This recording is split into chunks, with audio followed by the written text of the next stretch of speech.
And we are tracking Matthew this morning. Here's a look at that cone of concern next to Florida. Yeah, Hurricane Matthew expected to creep towards South Florida in just a few hours, really.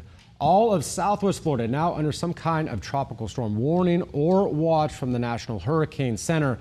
It's your big story this morning. It was your big story yesterday. It's going to be your big story tomorrow. Thanks for watching. I'm Gary Brode. And I'm Christina Carrilla. Evacuation notices in effect for 12 Florida counties, most of those on the East Coast.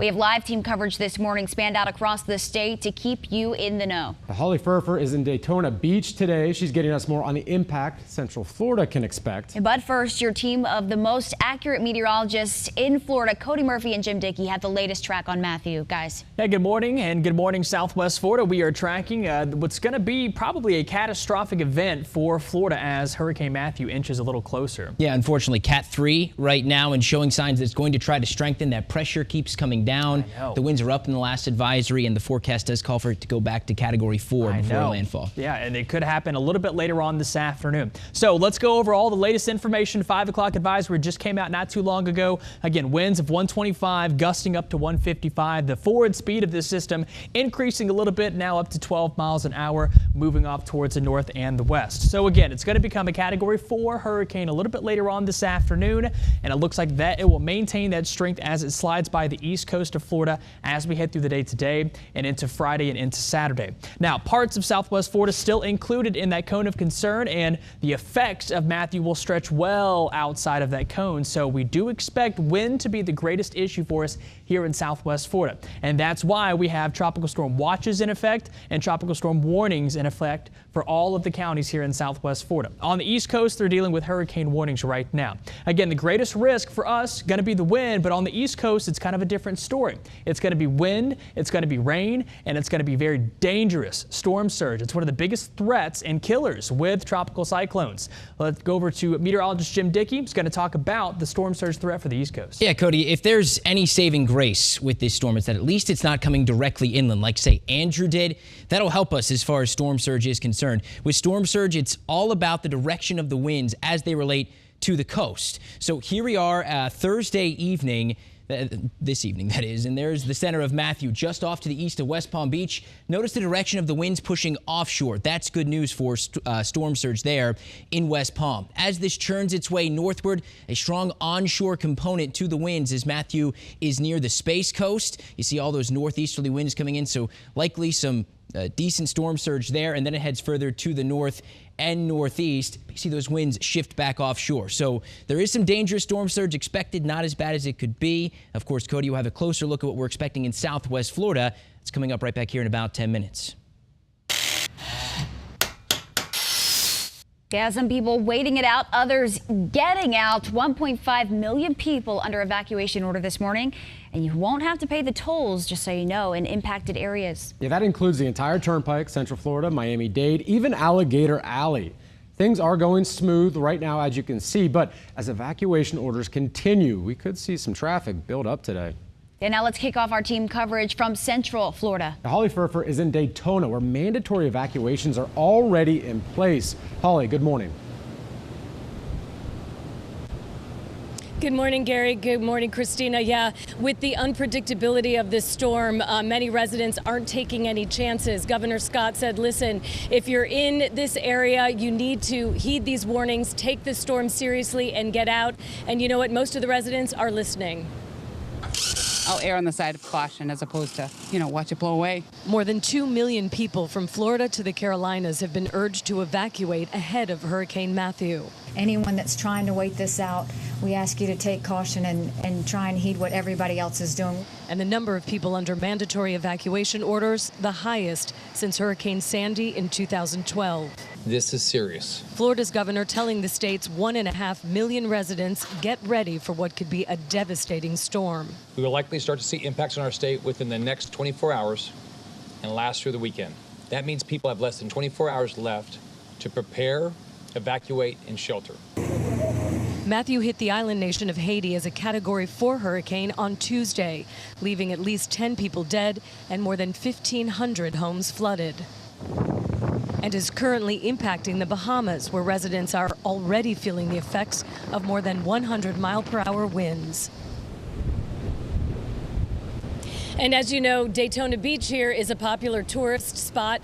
But yesterday we saw a few visitors on the beach. It was a nice day, but most of them said they were leaving town today.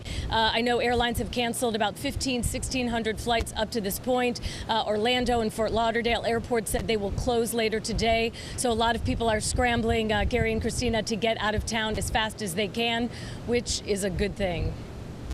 All right, Holly Furr reporting live for us from Daytona. Holly, thanks.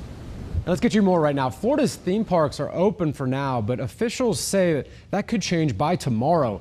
SeaWorld says it will close early at 2 p.m. Disney and Universal allow tourists to cancel or reschedule trips because of a hurricane, but the policies vary. The parks have only closed for 4 hurricanes in history, including Charley in 2004. Well, hospitals across the state are moving patients and rescheduling procedures now. Even if Matthew doesn't hit Florida directly, there will still be strong winds and the potential for heavy rain in many areas. At least 25 people have already died in this storm, and Hurricane Matthew leaving a trail of destruction behind in several Caribbean countries. Stores on the East Coast running low in Florida on hurricane supplies. Shelves cleared of water, gas station lines running longer than ever before in some spots, and families are boarding up and loading up on sandbags. Dozens of hotel managers in Charlotte, Collier, Hendry, and Lee counties tell us that they're booked solid until Saturday. Now, most of those reservations are from people trying to escape Hurricane Matthew right now. This is what people are seeing when they try to book a hotel online, in whether it be Fort Myers or Naples. It says no match for your search. But people aren't just coming from the east coast of Florida. One couple we talked to drove all the way from South Carolina to escape the storm. So we were staying on a barrier island, Hutchinson Island, and we were kind of thinking they were going to evacuate the island. So we figured we'd just jump ship before the storm got there. An estimated 2 million people across the U.S. live in evacuation zones right now. As Christina said earlier, about 1.5 million are just in Florida.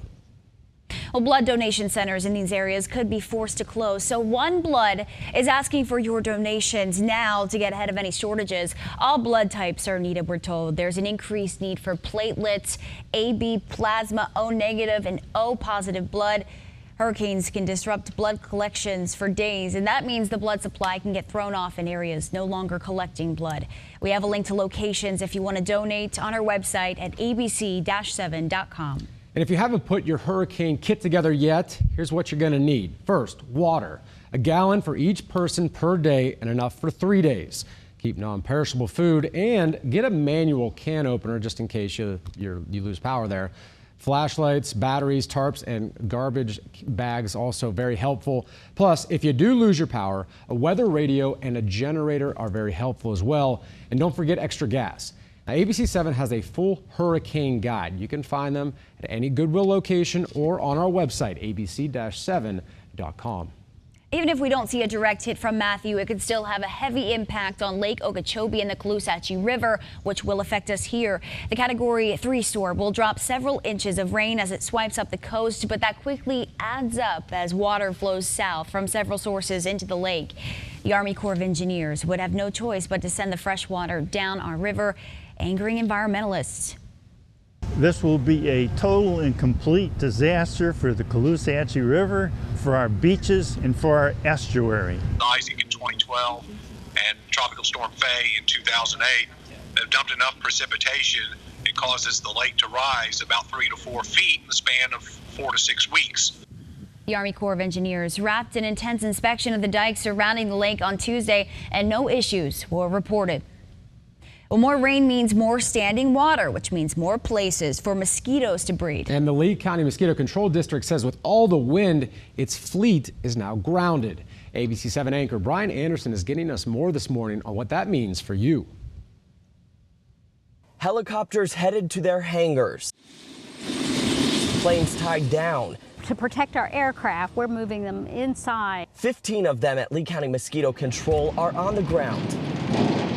They're expensive, and it's vital that you have them after the storm, because once it clears, then you may have large mosquito problems. Lee County Mosquito Control Director Shelley Redovan says their ground fleet is also grounded for the next couple days, telling us winds just 20 miles an hour or more are too strong to control the direction of their mosquito spray. And as long as it's still raining or we have winds, then it's going to keep our aircraft on the ground, leading potentially to more mosquitoes breeding around your home, the species that can carry Zika. They're going to have to be a little bit more cautious by dumping out any standing water and wearing mosquito spray. And anytime somebody says to me, don't worry, that's what you should worry. Doreen Diock just moved to Lee County from New Jersey. Now she's thinking about the fringe effects of a strong hurricane. Water, dog food.